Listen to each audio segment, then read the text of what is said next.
knockouts. If that was the case, his face would look like mush. He's moving his head, he's jabbing. He's slick. A lot of people too like. Since he knocked him out so much, you forget that he's a good boxer. Yeah. Terence Crawford is my favorite fighter of the zero. He's my favorite fighter of the zero. So, as friends, enthusiasts, boxing, Terence Crawford wins. But then again, I think about Crawford's abilities and his IQ and his footwork, which Canelo cannot handle. And we know that for a fact. It happened with Bivol, it happened with Mayweather, who schooled him left and right. Mike Tyson issued a stern warning to Canelo after watching Terence Crawford's intense training sessions. He emphasized that while every fighter has their own style, some possess the ruthless instinct of a predator when it matters most. Tyson explained that the combination of raw aggression and strict discipline can make a fighter almost unbeatable. In his view, Crawford's mindset and ferocity prove he's prepared for war, and that kind of hunger could be too much for Canelo to handle. Long ago. That's what's so crazy. Listen, most of these guys, Alexander Graham, Hannibal, Genghis Khan, we have their DNA. That's why some people are savages. Because we have these guys that conquered the world, and look who we are, what level we are. We have their seed. We have them. Some people, they are those psychopaths. Some people love killing people. Some people love eating people. Some people don't. Just like animals, some animals get more domesticated quicker than others. And the same in human beings. Some of them get domesticated quicker than others. For sure. Some of them just never get domesticated. It's just what they are. So you genetically passed down their makeup. Absolutely. Yeah. I think the way we're so attached to our phones is going to lead to us being attached to some electronic thing that we wind up accepting in our body. And it's going to change what people are. Like some iRobot shit, honestly. Yeah, legitimately. Like some kind of cyborg shit. Right now, if our phones stop now, we would start fighting for some reason. Before we used to shit out of our phones start, now we would for some reason find I know. We're so distracted by phones. But I think the thing about phones is you accept the fact that everybody has one. You accept the fact you always have it on you. So it might as well be a part of your body. It's just not connected.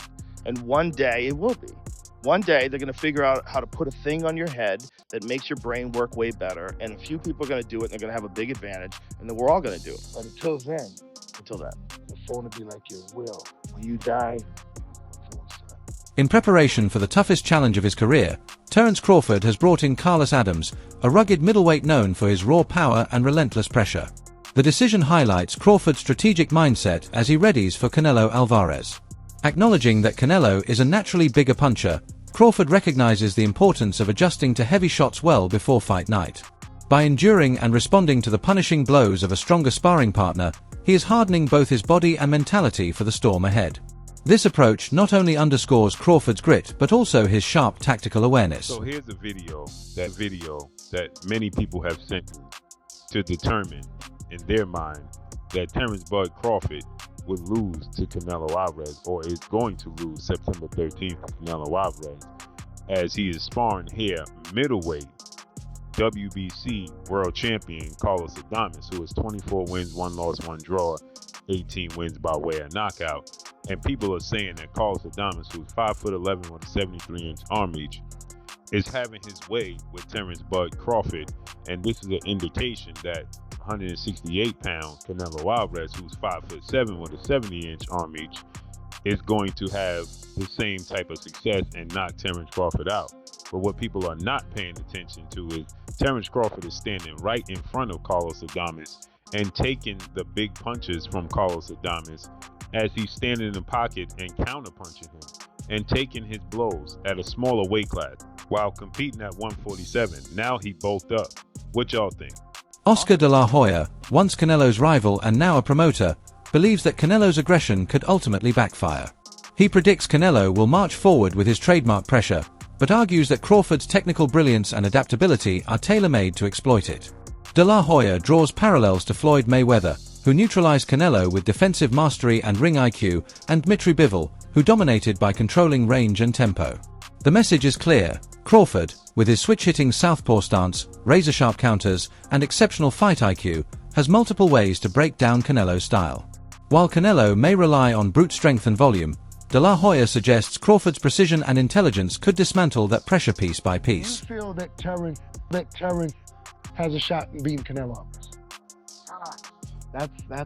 That's the $1 million question. When I watched Terence Crawford get rattled and rocked by Yorkis Gamboa, who's a natural 30-pounder, that to me is going to be a huge problem when he gets hit by Canelo. So he fights at 175. He's fighting this big monster. He's not getting rattled at all. Berlanga's a big kid. So it makes me think, I mean, how is Crawford going to keep him away for 12 rounds? Canelo's going to come at him hard. But then again, I think about Crawford's abilities and his IQ and his footwork, which Canelo cannot handle. And we know that for a fact. It happened with Bivol, it happened with Mayweather, who schooled him left and right with no problem. And Canelo was way stronger than Mayweather. So there's a lot of... Canelo's a better fighter than he was then? A better fight? Yeah, a little better. Yeah, his footwork is still the same. He's flat-footed. He's very heavy on his feet. Obviously, Canelo has the power to hurt him.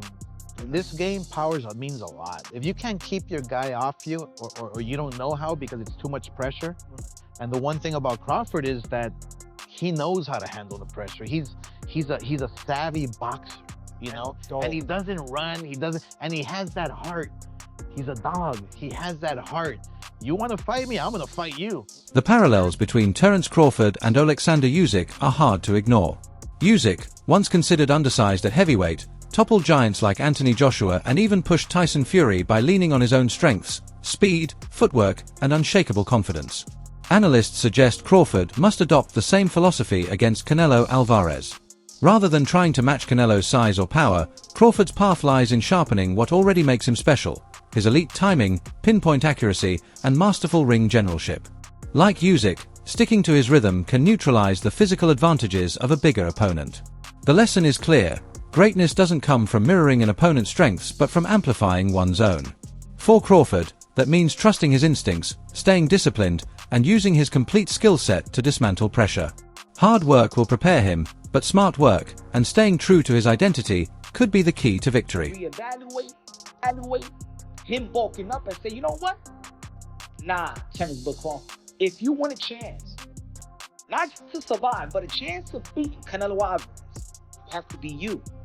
Just like Oleksandr Usyk was himself, face muscle machines like Anthony Joshua, big, tall enigma in the heavyweight division like Tyson Fury. Now let me quickly give you an example of what I'm talking about. See, when Oleksandr Usyk fought Anthony Joshua, right? He weighed in at 221. Joshua was 244, giving up over 20 pounds, almost 25 pounds, right?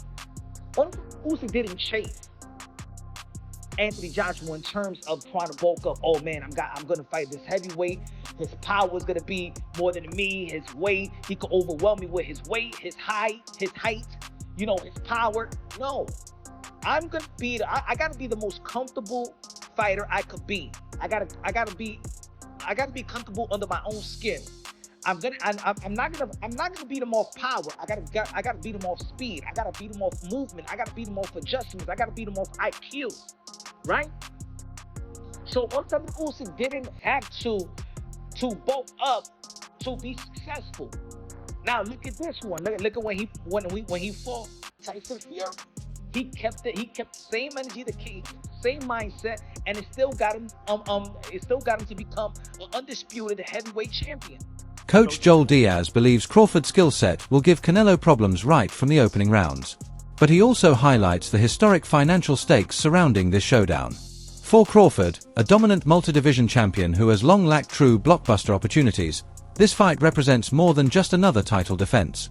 It's a legacy-defining moment inside the ring and a career-changing payday outside of it. The scale of the event, with record-breaking revenue and global attention, places Crawford on the biggest stage of his life. Diaz acknowledges the immense pressure that comes with such a spotlight but notes the rewards are just as significant. Beyond the tactical battle with Canelo, Crawford is also fighting for generational wealth and lasting recognition. Should he rise to the occasion, his career will enter rarefied air, where prestige and financial power converge, a level only a handful of fighters in history have ever reached. Never made no move, keep playing. We took the outs. Or the outs. And now it's the ball. Terence Crawford, my favorite fighter of the zero. He's my favorite fighter of the zero. So, friends, business, box, Terence Crawford. And you win money. So now, as a friend that you are, what's an option? If you fight Canelo, I'll give you 40 million. I don't know if it's 40 or 50, but he's not going to make no name of $10 million. So right there, Crawford's me, we're gone. The fight is so you give me 20 million, I'll fight him. Like, I'll fight the judge for him. So, Terence Crawford has to sell the fight. He has to say, Canelo, let's go fight for it, right? So he did, we did many times. When fighters for divisions need a champion, they fail. I mean, I saw it with Mikey Garcia. I saw it when Demetrius Andre, 147 pounds, was avoided for years. He moved to 54. He was avoided. He moved to 160. He fought maybe once or twice. Nobody wanted to fight him, so he moved to 68 and fight. He was good for the first 3 rounds because he's good. But once that 30 rounds is coming at you, he'll destroy you. Shakur Stevenson, one of boxing's brightest young stars, is fully confident in Crawford's chances against Canelo.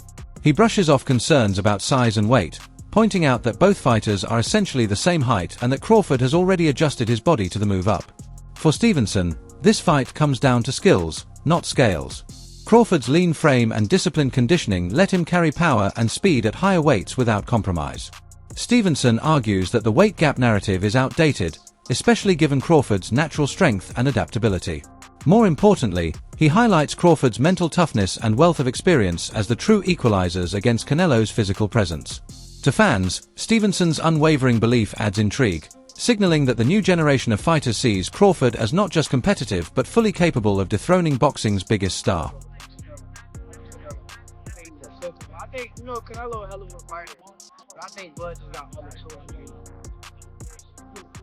You don't think the weight difference is too big of an advantage? I think y'all make that something, certain fights, yeah. Like if this was like a Benavidez, he's actually a lot bigger than Bud, so that would like apply. But I feel like with Canelo, he's like physically kind of big, like height wise, he's kind of small, so I don't think so. Cool, I got a decision to stop it because Raymond and Boozy can't stand it. But actually might stop it. Me and Boozy talked about that. That's crazy. Me and him got on the phone talked about it, but I think that's possible. Like, I'm not saying that it's going to happen, but I think it's a possibility if Canelo gets to acting out of line, not understanding that Bud could crack too. So